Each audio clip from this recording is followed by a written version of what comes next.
Out there looking for umbrellas standing in rain. She ain't paid for the life. She out here in these streets chasing fortune and fame. Something doesn't feel right. Silver linings appear like the drip that it goes. Take it back and knock your soul. So cold. Look up, the answer is always in the sky. Inside yourself, you see the light.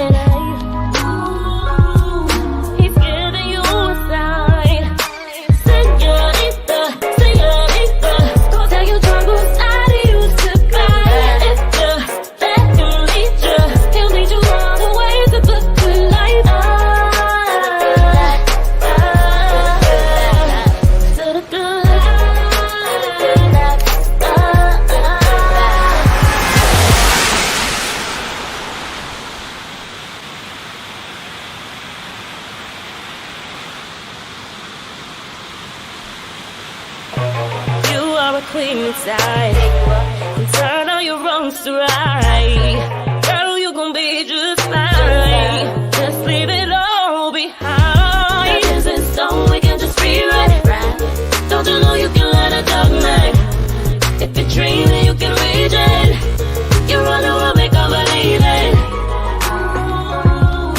Inside yourself, you see the light. He's giving you a sign.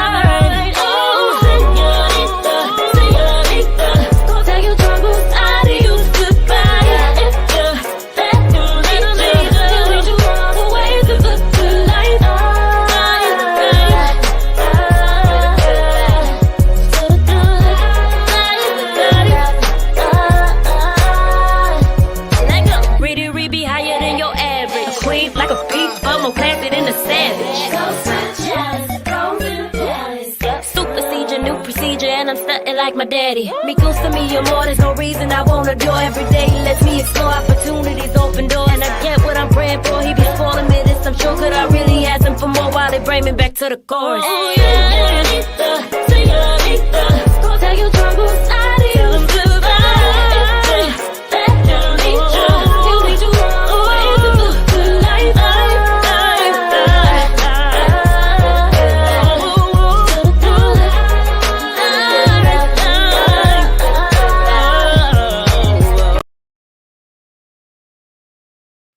All right. Good evening, everybody. Welcome to A Pastor's Perspective with me, your host, Pastor Kelvin. I'm so glad to see you guys on tonight. It seems like it's been forever since I've been on, but it really hasn't.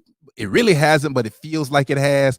But you know, I'm back tonight. I'm super excited tonight because in the green room, I have a friend, I have family, I have a physician, a business owner, all of that good stuff that's going to be coming on in just a few seconds. But as you're coming in the room, if you would do me a favor, like, share, and share. Can I say that again? Like, share, and share. So listen, I'm going to go ahead and bring Dr. Joycelyn on, and we're going to jump right into the discussion on tonight.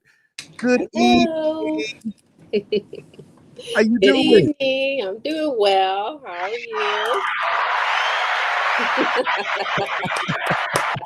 I'm so excited to have you on tonight, Dr. Land. Thank you for joining me. I'm happy to be here. So pleasure, honored that you asked me to come. So, if you would just take a moment from me and let the people know who you are, credentials, and all of that stuff. So when we get into discussion, they'll know that I brought somebody that knows what they're talking about.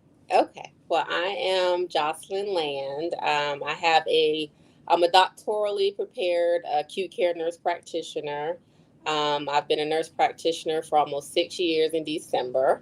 I currently work with the hospitalist group at Prisma Richland in Midlands area. I obtained my doctoral degree in 2020. And currently I am a business owner. Okay. I just opened an IV vitamin hydration business in August. So you've been busy. They're busy. You've been busy. So I got to tell you, when I reached out to you, Doc, and I said, I need all of your credentials. and you shot me the stuff. I said my eyes went, Yeah. wow. There's actually more. That's just the short part. So I put it for those of you that are out that are like me. Thank you for joining tonight. Do me a favor, go ahead and tag somebody, bring them on because you want to be a part of this discussion. So I had to put it out there. Acute care, adult. I'm not even going to attempt to pronounce the next word. Gerontology. It Gerontology. means that I care for our elderly community. Amen. Amen. And I'm slowly becoming part of the elderly community. I'm slowly becoming part of that. And then we have nurse We practitioners. all are. I tell you, I was in the green screen, guys. Dr. Land and I go back many, many years. We went to school together. Her brothers and I were friends. And moreover, Brian was one of my good friends. I spent the night at their house, all of that good stuff back in the day. All And the laughs and good all times. Listen, where has the time gone? Look, I can't even tell you where. I can't. But it's here. We're here now.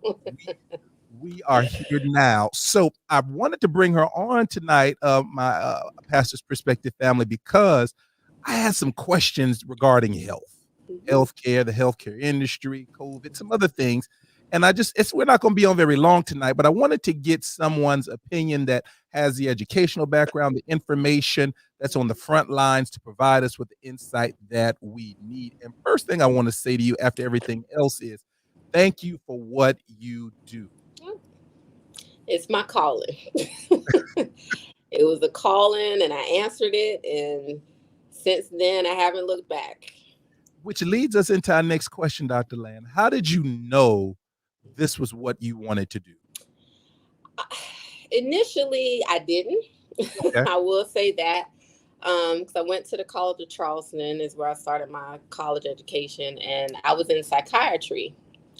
And I finished the program. I even started a master's program in it. But I quickly learned, I was like, this is really not for me. This is not for me.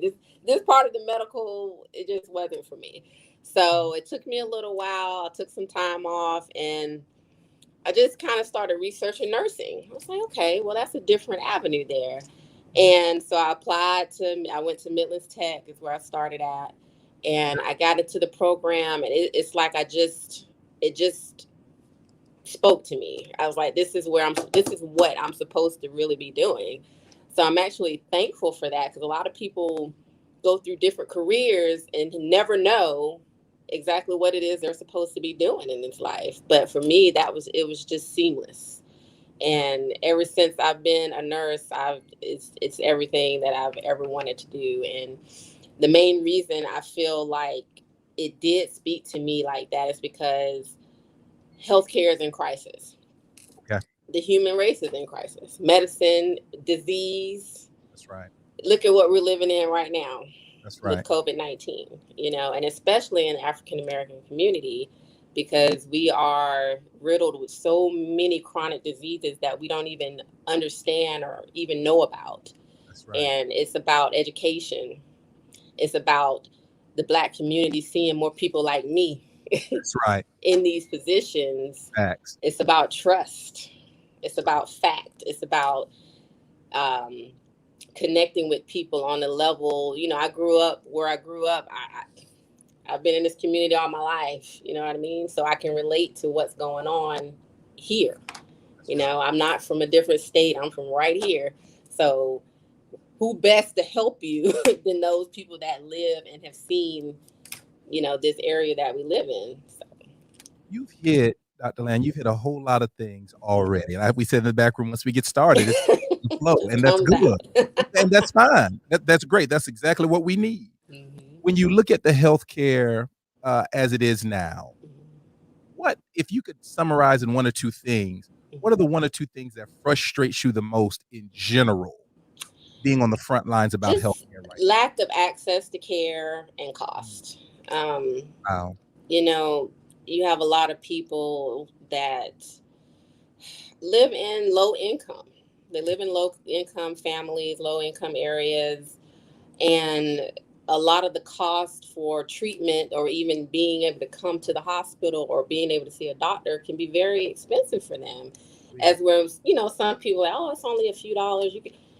That's not everybody's situation. You know what I mean? And then you have people that live in these rural areas. They just can't get to a hospital. They can't get to a reliable doctor. So, the discrepancies that we have in our between our races and gender, and even with the LGBT community, it all has become a large, there's so many different aspects of what's wrong with the system. You know what I mean? Because there's so many different people that we need to serve and people that we need to help. And those people are the ones that are on the back end and they're not getting the care that they need, So that's what frustrates me the most about healthcare, because I feel like healthcare, me personally, I think healthcare should be free. Wow. You're dealing with people's lives. You're dealing with health. You're dealing with longevity. You're dealing with, just the human race, period. But it's been so profitable for those that are up there in those decision making areas that we rally for it all the time. As being a nurse practitioner, trying to be an advocate for the patients, for the community, we rally for it all the time at Capitol Hill, and we have some wins, but we have a lot of losses too. So, but I will say we've come a long way. I think things have progressed, but we still got a lot of work to do. So, within the African American community, why do you think we are still? Why do we, for the most part, from what I see, why do we have such a distrust and a distaste for healthcare? Because you don't see enough people like me. Wow. I don't. I really think that it's a trust issue. And for me, my belief is that it goes back to slavery. It goes back to being captured. It goes back to being used as guinea pigs. It goes back to, being drugged and experimented on. And the more people that are in healthcare now are not Black. They're not of brown color. Right. And why would you trust someone who, that history still lives in us, even though I've never been through slavery, but my ancestors have, and that's in our blood. We've been through there. We see it today with the discrepancies in the law system. It's about trust. I think it's a huge lack of trust, and that's why I advocate for more African Americans to be in the medical field. I mean, we need to build a trust in our community because it needs to be us. That's right. The ones that are helping our community. So, and we have the knowledge, we have the means. We just need to get it out there so that people will, because I believe in medicine. I do. I believe in science. Absolutely. And it works. I see that it works. I see it every day when I come to the hospital. So, that's what my belief is. I think it's from trusting the system. I'm gonna throw something. I'm gonna throw one at you. I didn't put this in the I'm gonna throw one at you. So you and I both come from people from God-fearing families. Come from God-fearing families. How do you deal with people that have health issues? They say, well, I'm just gonna pray on it. I let them pray on it. I, as a practitioner and as an educator, because education is a part of my job. That's right. I'm going to give you the facts. I'm going to give you the facts. I'm going to talk to you about what's going on. I'm going to talk to you about the treatment.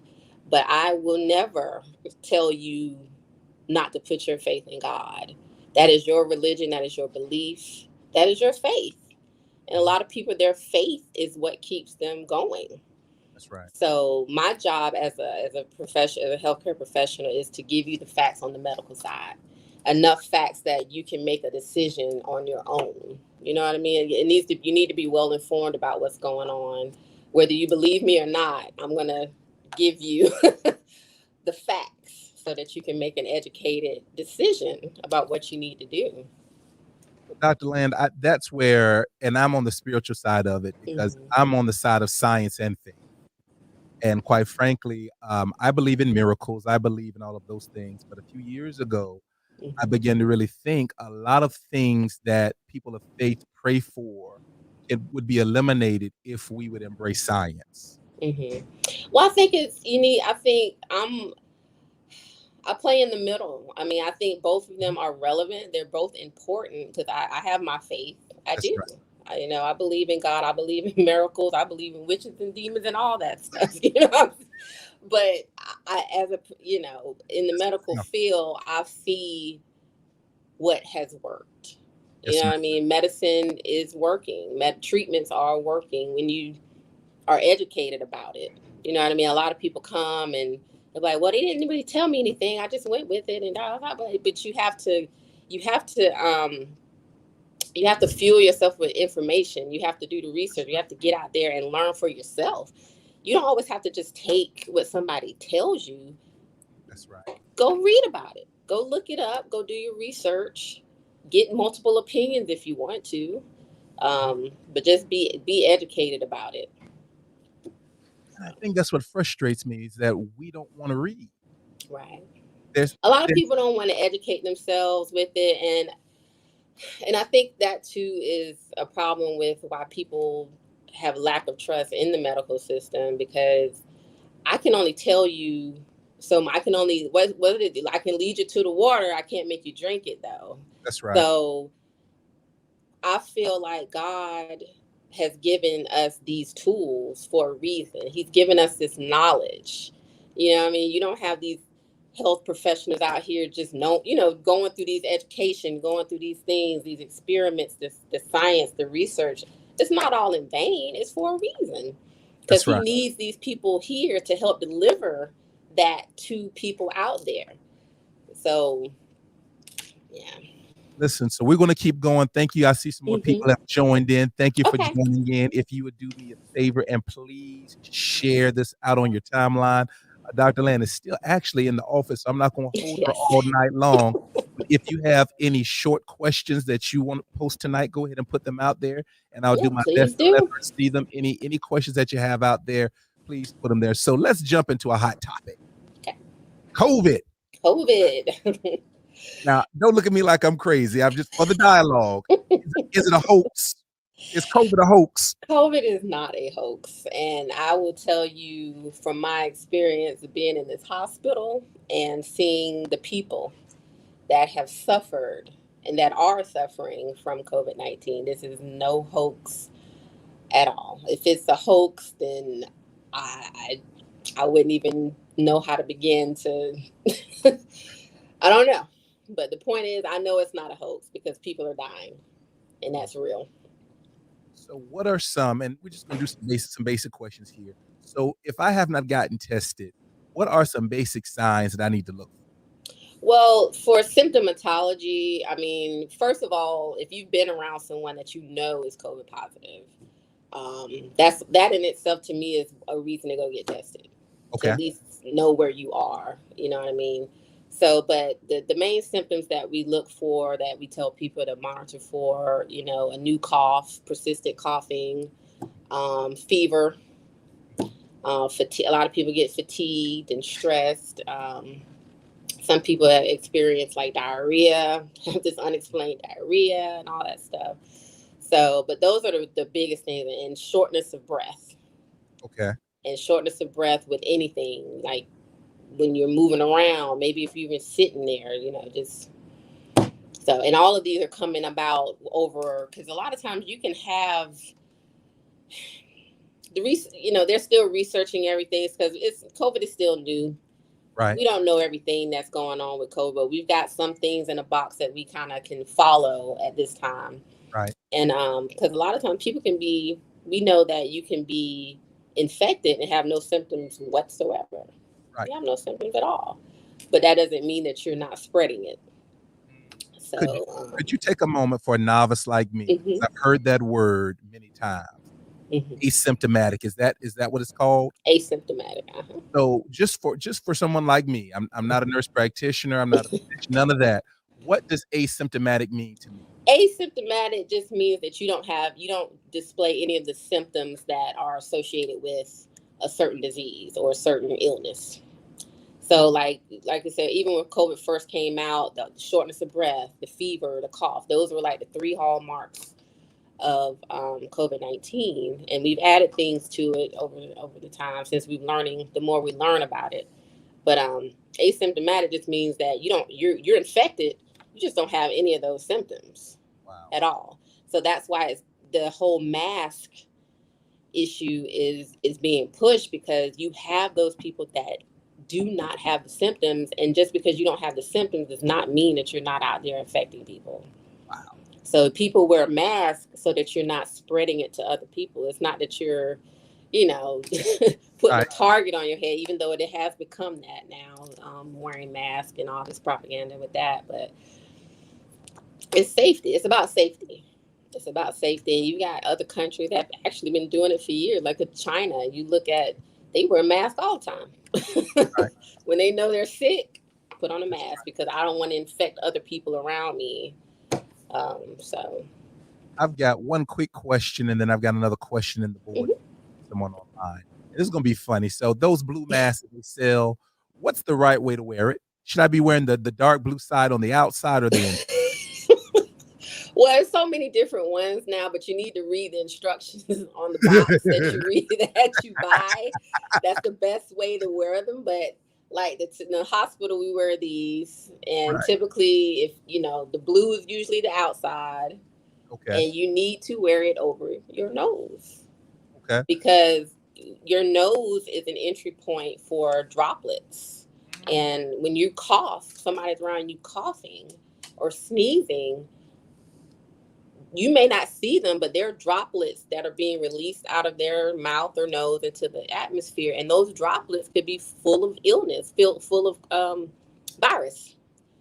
So therefore, you need to protect yourself and cover your nose and your mouth when you're wearing a mask. I see it so many times, people walking around like that. I'm like, you might as well just take it off.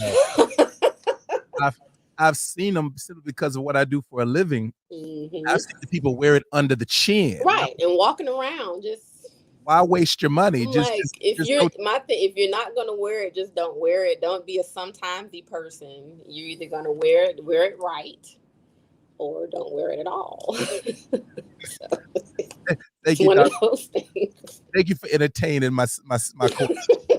So we got a question here. I'm going to post up. I hope you can see it. So we have Deacon Forbes. His question is, and we were going to actually get into the vaccine in just a moment, but I'll go ahead and put this question up there. How long does the vaccine actually last? Okay.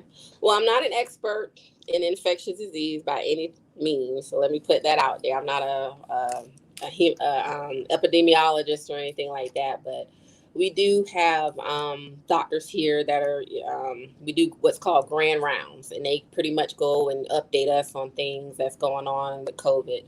So right now, the vaccines, I don't think there's a definite answer on that right now, because everything is still so new. So, I mean, they're still out there doing research. They're still out there doing trials to try to understand how the vaccine, the duration of the vaccine. How are we is it going to end up like a yearly flu shot? It probably could. Because right now they're out here, there's talk of the booster. Getting a booster shot. And I think right now with the CDC, right now the booster is being encouraged more for people who have what's called immunocompromised systems. People who are easily infected because of some kind of disease process they're going through, like cancer. People that have rheumatoid arthritis, people that have just a lower threshold for getting sick. So I think that's the aim right now for getting a booster. Even I think they won't turn anybody away that wants to get a booster, but the biggest thing right now is to get people that are more capable of getting sick. Because right now in the hospital, because I mean, let me just clarify, a vaccine is not meant to prevent you from getting anything. You can still get the virus, okay? The vaccine is designed to heighten your body's ability to fight a virus. That is what it does. And that's what the flu virus, that's what any vaccine that's been made out there, that's what it does. So, like here at the hospital, they give us daily updates as far as like they compare the patients that are COVID who are unvaccinated to the ones that are vaccinated. And the numbers don't lie. Vaccinated patients are way less in the hospital than the unvaccinated. Uh-oh. And the ones that are here that are Looks- that are vaccinated are not as nearly as sick as the ones that are unvaccinated. So, in my opinion, the vaccine works. I mean, it works. So, but to clarify the question about how the duration of it, I don't have a definite answer for that because I feel like they're still working on that. Uh-oh, did I lose you? I'm sorry. Looks like the conversation got too good there, Doc, because Oh, okay. we are back on to my Got kicked out. yeah. They don't want the truth to be put out there, so Right. we are back on. Thank you, Lady Nicole, for share this back out. Don't drop off. We are back on. So, Dr. Land, you were right in the point in your discussion. You were talking about you were between the flu shot, the COVID vaccine, and what it's supposed to Right. do. Let's pick up from there, please, ma'am. Right. So I think, like I was saying, I don't know where we really dropped off at. What we were saying, like we were just. I guess I don't have a definite answer as far as like the duration of the vaccine, how long it works in the body, because they're still doing clinical trials on the vaccine. You know, we just learned about COVID-19 back in last year, so it's still fairly new. And I know a lot of skepticism was around the vaccine when it first came out. And I won't lie to you, I was skeptical too, because the development of it was so fast. You know what I mean? But what made me really just sit back and think is because I was like, well, you know what? We're in 2020. We're in 2020. Say Look that. at the advancement of medicine and science and technology that we are in today that we weren't in 50 something years ago when they Yeah, were this is developing vaccines. It right. took years back then. Now, look at this. We have a whole vaccine from Pfizer that has been FDA approved. For those who are skeptical, that's the only one that's FDA approved right now. So, and it's been shown to work. It's, you know, less people are getting sick from this vaccine, less people are dying from this vaccine. I mean, it's a chance to live. Um, so I was just, and I want to drop something. I'm not the doctor on deck hmm tonight, and I would just like to say though, we've got to be responsible, hmm with our lives. right. The whole thing about being asymptomatic is probably the thing that doesn't scare me, but it stays in the back of my mind a lot hmm because you may be that person and not Right. realize it, and could potentially hold somebody else's life in your hand. Right. And And so, go ahead, Doc. I think right now, because of this new variant that we have, and the responsibility now, even more so as a parent, is because these children are getting sick. Yes. Okay. I mean, when COVID first came out, you know, that it seemed to be, you know, the kids weren't really being affected by it and they were safe. That's not the Right. case anymore. And there are children in the ICU today because of COVID-19. And I think, you know, as a parent, if you need, there are a lot of anti-vaxxers out there, and I get it. But when you're dealing with a child, they can't refuse what their parents want them to do. You know what I mean? It's like Yeah, it's the parent's choice. that's It's right. not the child's choice. So I think that you do need to be responsible when you're dealing with the babies. And Absolutely. I'm so happy to hear because Pfizer is possibly going to be increasing the age for the kids to get the vaccine from age 5 up, you know, from starting from age 5 and up now. Oh yeah. They've been having a lot of, you know, good research on the efficacy and the safety of it for those children. So, and I will say, I'll be right on board with my 10-year-old getting it. So, And so I think, for my viewers out there, thank you for joining in. I got a couple more in. We're on with Dr. Joycelyn K. Land. You see all of her credentials right there. We're having a little discussion on all things health on tonight. If you do me the great honor of sharing this out on your timeline, not going to hold her for a whole long time. So if you have any questions, because she's taking time I'm off here for schedule it. at work, I appreciate you, Doc. If you have any questions, please go ahead and post them in the comments section, and I'll try to get them to her. So, I think it bears to say, because I messaged you a few weeks ago about the vaccine, simply because, I'm concerned. Yeah. You know, I've got a son that plays football, that runs track, that I call it general population high school. Yes. We released him in the Gen Pop this year, and I was really concerned, and any parent would be. But I got to tell you, Dr. Land is not only a doctor to me; she's family and a friend to me. So when she shared the information and the facts, and she also challenged me to go out there and get the information, just not Right. skeptical stuff that you see on Facebook Yeah. and Google, go do the research. Yeah. And also we're in 2021. This is not 1976, Right. right? So those things kind of opened up my mind and my perspective in, perspective to the vaccine and to COVID in general. Because Doc, when we think about me pastoring, we still here at the church, you're required to wear a mask. We space the chairs out. We use green stickers, red stickers, yellow stickers for people that are comfortable, people that want their distance, Right. don't have any concern, because I want you to know it's important to me, your Mhm. health and your safety, because the fact is people have died. Right. Right. It's You can not a look hoax. at worldwide, millions of people have suffered. And it's not just about the people that died, it's about their families, their loved ones that are suffering because of a loss with COVID-19. And I think we've gotten to a point now that since we do have a vaccine, three vaccines that are out now that can help, it's become to a point where it's preventative now. You know what I mean? So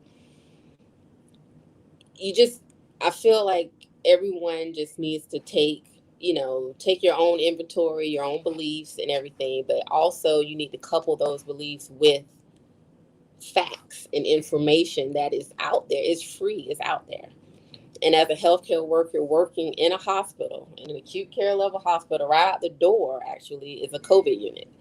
So I am familiar with COVID-19, and my eyes have seen a lot with COVID-19. A person can be just fine, come in with a slight cough one day, just I have some shortness of breath, and within 12 hours they're on a ventilator. Wow. So this is a dangerous virus. It is it's a silent killing virus. We're at war with a silent killer. We really are. Doc, I've got a question from someone online. I'm going to post it up and let you take a look at it, and I'll read it as well. It says, if you had the vaccine that's not FDA approved and you want the one that is FDA approved, is that safe to do? Currently, usually if you've already had one vaccine, they want you to stay with that series for now. I think as more research comes along, if they feel you can mix the vaccines, that'll be different. But right now, because they're different companies and stuff like that, and I do believe that Moderna and Janssen, they're probably going to be coming behind really soon with FDA approval. So, but Pfizer really was the first one that had a vaccine. So I think it's just the process in line of just how it fell. But right now, I don't think you can mix them both. If I'm not, don't hold me to it. Okay, fine, you get your own full opinion. But for right now, because I know when I went and got my booster, I was like, I told us I have Pfizer or whatever. And it was like, well, yeah, just keep it in the same series for right now. But like I said, that could change, because so many things change by the week about all this stuff. So it's about just, just keeping your ear to the road and just listening to everything that's going on. And the CDC is a great resource. You can go on their website. It's free. You can go on there and just look up all the information. If you want to go to DHEC, South Carolina DHEC website. So they keep up-to-date information about what's going on with COVID-19. And I'd also like to put it out there, like Doc Land said, please consult your healthcare providers. Talk to your doctors. Right. Feel free Because that's what we're here for. I mean, we don't necessarily know everything that's going on with you if you're not talking about it. The majority of what we do is verbal communication. with the health assessment. We can listen, we can do all the objective things. Yeah, we can take blood, we can listen to your heart, lungs, and all that good stuff. But I don't know exactly how you feel unless you talk to me. And that's physically, mentally, emotionally, spiritually. Talk. That's 80% of what needs to be done when you're interacting with your medical provider. Don't hide things because we don't know. We can't help you if you thinking, oh my God, my blood sugar has been, but you're not saying anything about it, or something's been bothering you, your back's been hurting for 3 months, but you never say every time, hey, how are you doing? Oh, I'm great. Wait a minute, no, you're not. It's better to be preventative. That's right. Than to be in a situation where now, okay, we got to do something about it. Time is of the essence. You got to think quick. And we don't like to have to force people to do anything real quick, but when it's life and death situation, we need that react. So I encourage people, don't get to that point. Be preventative. If there's something bothering you, I don't care how small it is, ask the question. That's right. I know my wife, Doc, she would not leave the office. She goes in with a list. You should. You have to be proactive about your health. I mean, I know we get busy. Life now is busy. Both parents are busy. We work. Some people work multiple jobs, and we get busy. Right. But I'm gonna tell you something. Your body talks to you. Your body talks to you, and it tells you when something is wrong. Okay. You've been having this headache for 3 weeks. Do you think that's normal? That's not normal. You shouldn't be having it. And people like to push, oh, I'm just stressed. I'm just working too much. And it could be. And maybe you have to take a mental day. And I think that's very important too. Say that again, Doc. Take mental days. You have to. Because if you don't take care of yourself mentally, you're not going to take care of yourself physically, emotionally, spiritually, or anything. It's not going to fall. All that works together. It all works together. You're talking my kind of talk. We're making good. So we got some more questions. Questions. I'm loving this. And I want to get back to some of what you were saying as well, because I'm all about that mental day. When I was a younger guy working and all of that stuff, I used to laugh at the older people that was saying, I need a day to get myself together. Right. And now that I've been pastoring, now that I'm older, now that I've done some reading. You know what it's about. Yeah, your mind affects your body. It does. It really does. I'm gonna put a bookmark in that. My aunt Sheila's on tonight. I love you, Auntie. Hey, Auntie. This is my aunt Is it necessary? At this moment, it's not necessary. And I think we hit on it a little bit earlier about the booster. How right now the booster is really being more pushed for people who are more at risk for having poor outcomes with COVID-19. So people that are cancer, people that have HIV, or any disease process that can cause you to have a low immunity system. That's what they're kind of pushing up for right now. Immunocompromised patients is what it's called. So I guess the next question will kind of fall into the same bucket. So I'll just put it up there and you can let me know that. When to get the booster, like right now, I don't think it matters because I went and got one. I don't have any. I think it's just it's not a requirement. They're not like putting everybody needs to, it's right. Your choice whether you go get the booster or not. But I think right now they're really encouraging people who have immunocompromised systems to get the extra booster for that extra protection. But I don't think it matters if you're healthy or if you're not healthy. You can get the booster anytime you want. But I think right now they're working on, like, after you get your second from the first series, I think you got to wait like 8 months after your second shot to get the booster anyway. So thank you for that, Doctor. So I want to veer off just a little bit. We can come back to COVID if we have any more questions about the vaccine. But you were talking some things I wanted to really get into tonight. Mm-hmm. So I want to throw out some words: hypertension, yes, diabetes, or cholesterol. I see Heart disease. heart disease. I see the other questions coming in, and I promise you I will get them to Dr. Land for her to answer them for you as she may. When you think about those words and our community specifically, you've got a platform right now. Mm-hmm. What would you like to communicate? They're dangerous and they're killing Black people. Hypertension is definitely on the highest end in the African community, hands down. It's a silent killer because you don't feel it. You Right. know, a lot of people don't even know they have hypertension until they are rushed to the hospital because of some issue that they're having, and then their blood pressure is 200s over hundreds and their X, Happened to Y, me. and Z. They don't even know. Like I'm a prime example. I was going to a doctor's appointment, and I don't have what's called white coat syndrome. Basically, it's when people just their blood pressure goes up because they're in the hospital.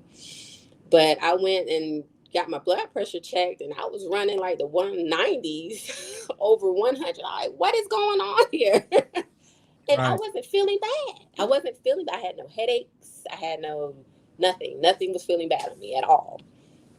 Only thing I had I gained weight. So, but I have seen countless times in the emergency room, especially Black men. I'm going to put it out there right now for African American men Talk to us, Doc. Talk to us. that we all know how men, you got to push y'all to go to the hospital sometimes. Oh, yeah. And, but I have seen countless men, I mean, men in their late 20s, 30s on dialysis because of uncontrolled high blood pressure.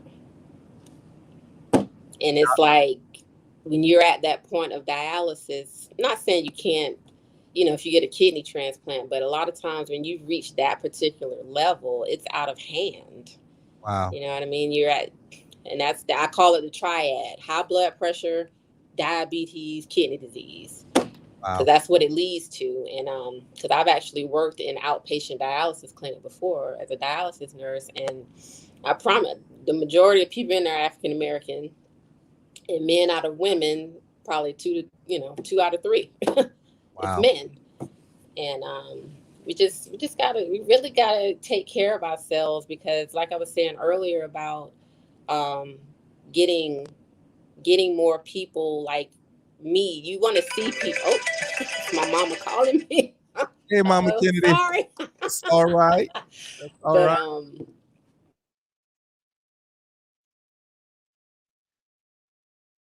You went mute, Doc. Oh, I lost you again. You're in there. Okay. Lost us again. You went mute, Doc. You're not in there.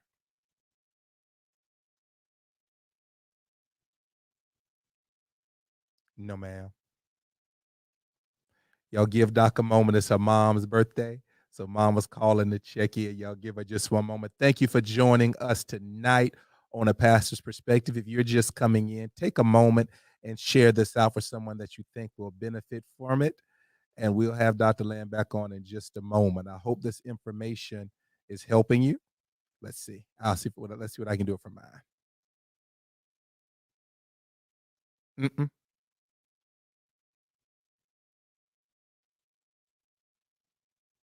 All right, hold on tight for us, guys. Just one moment.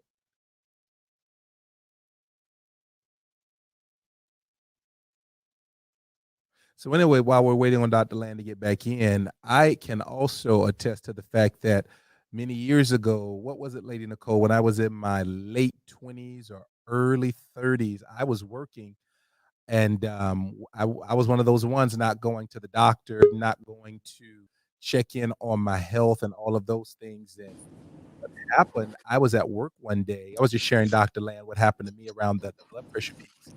And for some weeks, it's like Dr. Land was saying, your body tells you what's wrong with it. And I was having headaches and I was dizzy, but I kept pushing, pushing, pushing. And I went to work one day and I was seeing double. And so I left work. I went to the local CVS and had the pharmacist check my blood pressure. Yeah, we got you. You're in Am I there. back in? Yes, Okay. ma'am. You're in there. I was just sharing my story, and I'll bring you back in a moment. I was like, oh my God, I'm getting frazzled. I don't know what I'm doing. I think I did You're all something wrong. well. You good. You good. And I I'm went. back. So Dr. Land, I went to CVS. I was probably in my early 30s, late 20s, because my head was hurting. I was seeing double. And the pharmacist looked at me when I took my blood pressure, and you could see he was scared. He Yeah, said, "Are you going to make it home?" And so right, this is I'm gonna tell I don't recommend. I have faith now, but I don't want faith to override common sense. right. I've never worked close to home, so I was working about 45 minutes from home. I left the pharmacist. I took an aspirin, took a Mm-hmm. bottle of water. I drove home 45 minutes. I showered. I called my doctor, Dr. Gary Bell, Mm-hmm. and I went in to go see Dr. Gary Bell. He said, "What's wrong with you?" He looked at me, took my blood pressure, and put me in the hospital Right, because my blood pressure was about to reach heart attack level. right. Or stroke. Yes, ma'am. Well, that may have been it's been so many years. And he locked me down in that hospital for a week because Mm-hmm. that's how bad things were. So it's Right, like you were saying earlier, you've got to pay attention to what your body was saying, but you were saying you call them the trifecta. right. Well, you can pick up from there for me, Doc. Yeah. Like I said, like I said, I've worked in the dialysis clinic for about 2 years. Before I left there, and that was the common diagnosis: uncontrolled hypertension, uncontrolled diabetes leads to kidney failure, and kidney failure will put you on dialysis, Wow.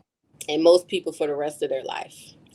And a day in the life of a dialysis patient, you have to have surgery to get an access in your arm so somebody can stick you in your arm with needles 3 times a week to have your blood clean because your kidneys can't do it anymore. Your kidneys are vital to life. They do a multitude of things for the body. And when your kidneys go, that is a problem.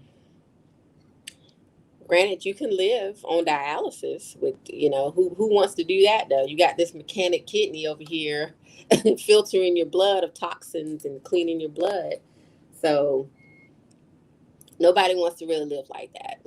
That's not a productive life. Even though people out there making it, they can, do things, but it's still limiting some of the things that you can do, being on dialysis, and yeah.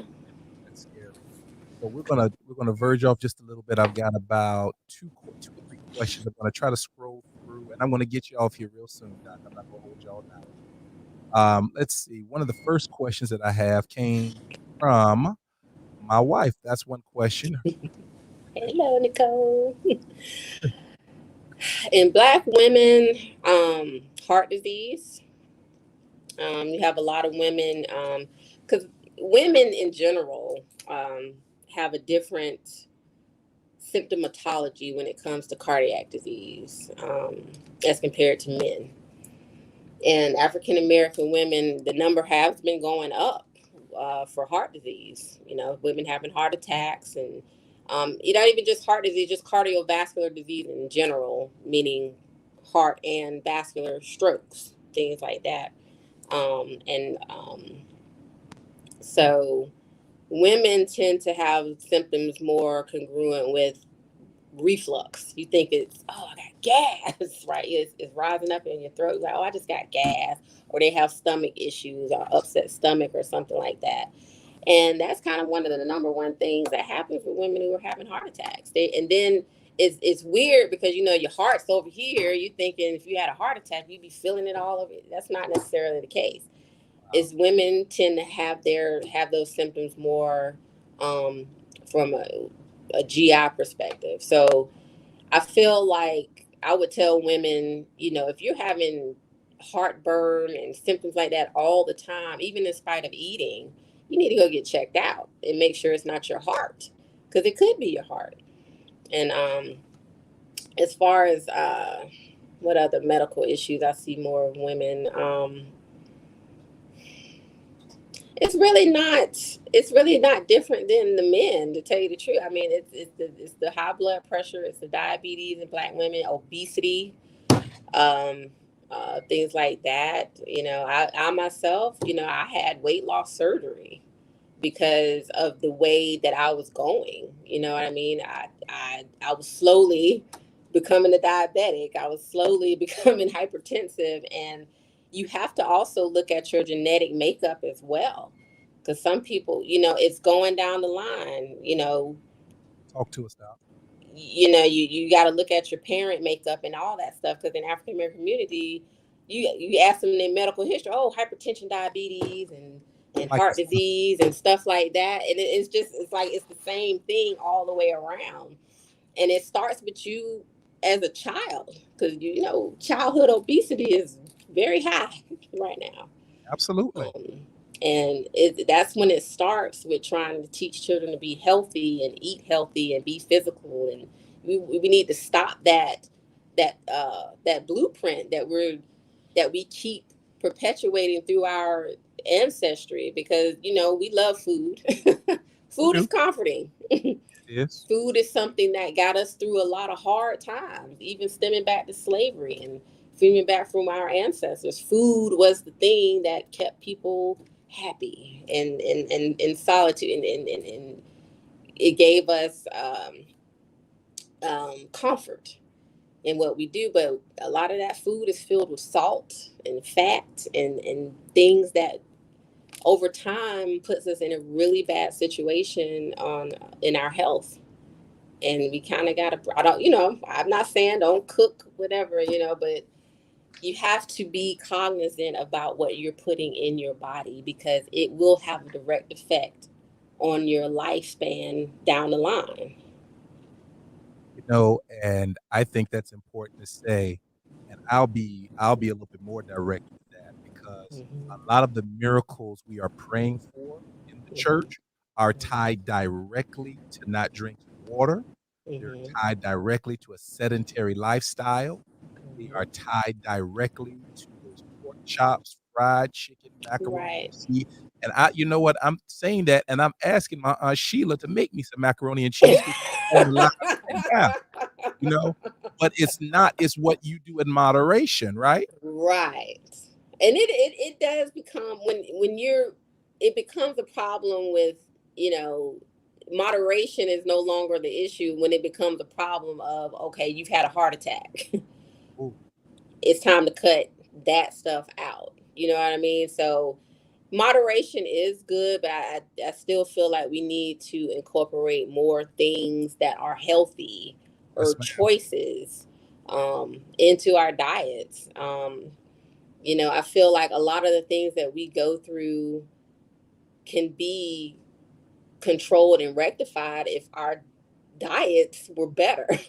Your GI tract absorbs a lot of it, it has a lot of buildup things in there that don't need to be in there, toxins, your organs. We are a machine. Your body is a machine, and it's going to work as well as you treat it. Mm, So if you're not treating it well, like let's take a car for example. If you're not giving them that premium quality oil, if you're not getting those tire changed like you should, you're not putting in that good gas, that's right. it doesn't perform as well. That's right. It doesn't perform as well as it would if you would put in the effort to, spend a little bit more time putting in the things that it needs, instead of just skimping on it and saying, oh, okay, well, that works a little bit, but, And I so. found just by my wife and I started doing something. It's probably been about 24 weeks now that Hmm. incorporated a change in just our diet. And so Hmm. I've fallen off a little bit, but Right. everything from things that I never ate, like asparagus, Right. cauliflower, the those It's great. And I think, like, even in Africa, because like you said before, we're in African American community, we've been used to a certain diet. Like I was watching that documentary on Netflix, High on the Hog or something, and it was talking about all the food and things, and I'm like, it's right. Look at how much we eat Mhm. these foods, and I was actually seeing, even on Netflix, there was another documentary about vegans. Yep. And I compared the two, and to learn about how your diet causes so much inflammation in your body, Yes. and the certain thing like in meat, we've all been trained to say, oh, meat is protein, you got to eat meat. No, you don't. You can get protein from plants Yes. and all other Yes. sources. You don't have to have meat because you're eating whatever that animal ate out there in the field. They can tell you, yeah, this is free range chicken. Do you really know that? You know what I mean? I don't know what they give these animals, but meat in itself, you can get protein from different sources, from more reliable plant based sources. And honestly, you have these athletes out here that train, they're vegan. That's right. They're not, they don't eat meat, and their bodies are so well conditioned and they have so much energy because of their diet. Yep. Not necessarily, they're not sitting out here taking pills and all this other stuff. They're eating their health. They're eating their health. They're eating to live. Not living to eat. Doc, I'm going to hit you with one or two more questions, and I'll Okay. close you out, and I'm going to let you get back to your life because you are. Hmm. Hopefully, I can book you again because Oh I yeah, think definitely, we're getting some good focus in here tonight. So he was definitely. he was more or less making a statement. He said he read they were focusing on individuals 65 and older for the boost. Any Hmm. validity to that, or Well, I don't, like I said, I don't think they're just focusing on that. I mean, I think, our elderly population certainly is more at risk, but like I said earlier, I think they're focusing initially on the people that are immunocompromised. At any age, people who have COPD or people that have respiratory illnesses at baseline who are more susceptible to getting sick. Because you got some 65-year-olds out there just as healthy as anybody else. You know what I the mean? ones in their 30s and 20s? That's right. And but I think the main focus of the booster is for those who are, like I said, immunocompromised at this point. But like I said, also that they won't turn you away just because you're not immunocompromised. You can still get the booster if you want to. Next question from Sister Murphy. She says, my dad has had cancer. He wants to know is it Hmm. safe to get the vaccine while the radiation's in his Okay. Well, that would be a question for his oncologist, because like I said, I don't know how long he's been off of radiation or anything like that. If it's still fairly a recent thing, I would ask. I would reach out to your oncology doctor about that because he's already his body's already being stressed with radiation right now. So I don't think the booster would do anything crazy, but he may have a really heightened side effect or reaction to it, if he's still having active treatments right at this time. But that would be a question best for their oncologist. Awesome. Awesome. Thank you all for your questions tonight. I promise you I'm going to get Dr. Land back again. But I would be remiss if I didn't take some time and say, listen, uh, Doc just opened up a new business. She just opened up a new business. And I Yeah. would love for you to take your time, as much time as you want. Talk to us about your business, what went Okay. behind the business, why did you do it, what can we get from it, all of that good stuff. Floor is Okay. yours. All right. Well, it is called Relax and Revive. It's the IV vitamin hydration business, and basically, what IV vitamin hydration is, it's the same essential vitamins that you buy at the GNC store in pill form, but it's in a solution. Okay, you got your B complex, your amino acids, B12, folic acid, those things, but it's coming to you via the intravenous route, meaning that it will get absorbed 100% as opposed to only about 30-40% from a pill. Right. Because when you eat, that the nutrients come out, but we don't get everything out of it because those pills are also compounded with other things, going into your system. So doing it through the vein, you get all of that. You get all those vitamins. You get all the efficacy from those vitamins. And it also comes, because I do put it in a saline solution, so it also addresses dehydration as well.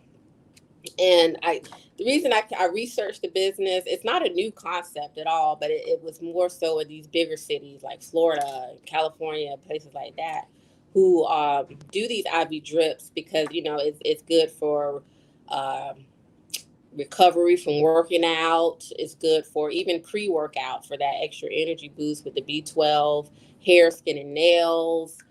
People who deal with stress and fatigue, like fibromyalgia, people who have um, just general pain syndromes or inflammation type things, migraine headaches.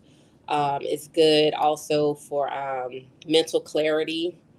Um, so I came up with the idea because I do work in a acute care hospital, and it's countless times that people come in the hospital suffering from dehydration, and then I know early on you asked me about one of my frustrations was cost in healthcare and access to healthcare. So those are two things that also drove me to do this because I'm mobile. I come to you. If you can't get to me, I'm going to come to you. And if it's a thing of, I just been feeling, I've been nauseous, I've been vomiting, I just haven't been getting enough fluids in, or you've been working hard that day in the sun or something like that. Right. And if I could come to you and you could sit in your own home, your office, wherever you are, and I could just give you some fluids and make you feel better, why go to emergency room waiting for 3 hours That's for them to right. tell you the same thing? So, On the IV but dripping. I did launch this business in August, so I am live taking patients.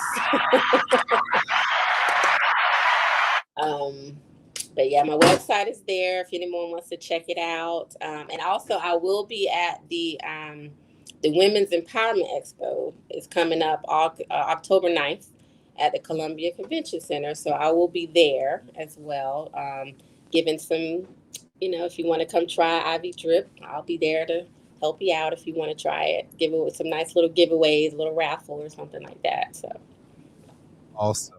Well, listen, I'm so proud of you, Dr. Land. thank you. All Oh, of I almost forgot. I was like, well, one of my bigger selling points with it does boost immunity because I do have high dose vitamin C drips, also zinc and vitamin D. Those are three immunity boosting vitamins and minerals that help with getting your body ready for it because the flu season is upon us. COVID is not the only thing out there. A lot of people are focused on COVID, but it's those other diseases they still exist. So these vitamins can help with boosting your immune system, so to help fight illness. this. I need you all to do me a favor. Dr. Land is on Facebook. You can find her Facebook Mm-hmm. page, Relax and Revive. Like her page. She's right Yeah. there in the metro city. She's mobile. Listen, Mm-hmm. good family, good people. Now, you're not going there and get it for free now. But just go ahead and put that out there. I will say it for you, Well, Doc. I'll put it this way: if you all mention you got the information from Kelvin Steele's show, I will definitely give you a $10 discount.